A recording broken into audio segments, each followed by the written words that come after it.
माँ की ममता। एक अनकही कहानी। गांव के एक छोटे से घर में आरती अपनी नवजात बेटी नन्ही परी के साथ रहती थी।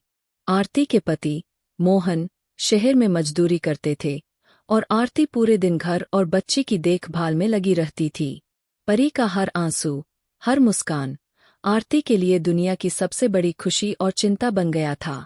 परी अभी महज 4 महीने की थी, लेकिन उसकी नन्ही सी मुस्कान आरती के जीवन में हर अंधेरे को उजाले में बदल देती थी। लेकिन एक समस्या थी जो आरती के लिए दर्दनाक हो गई थी। परी का बार बार गीले कपड़ों में भीग जाना।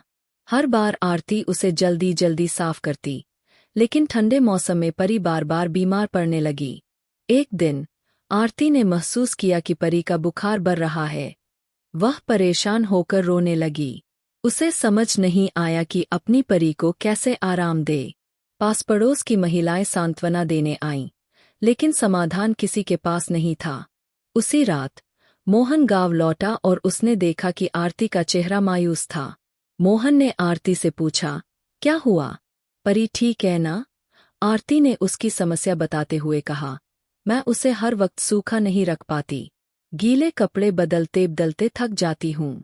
मोहन कुछ दिन बाद शहर से लौटते वक्त मम्मीज के बेबी डायपर लेकर आया। उसने कहा, आरती, शहर के अस्पताल में डॉक्टर ने बताया कि यह मम्मीज के बेबी डायपर तुम्हारी परेशानी हल कर सकता है। आरती को पहले विश्वास नहीं हुआ, लेकिन उसने परी के लिए इसे आजमाया।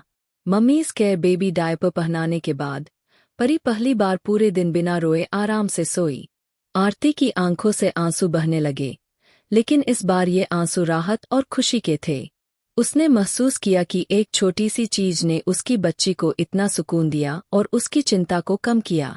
उस रात आरती ने सोचा, माँ होना हर पल अपनी बच्ची के लिए लड़ना है। कभी पुराने तरीकों से, कभी नए। आरती अब अपनी परी को आरामदायक और सुरक्षित महसूस करवाने के लिए मम्मीज के बेबी डायपर का उपयोग करती और हर रात उसे सीने से लगाकर यह कहती, तू ही तो मेरी दुनिया है। माँ की ममता की यह कहानी दिखाती है कि एक माँ अपनी बच्ची के लिए किसी भी समस्या का हल खोज ही लेती है। उसकी ममता, देखभाल और मम्मीज के बेबी डायपर अमूल्य है।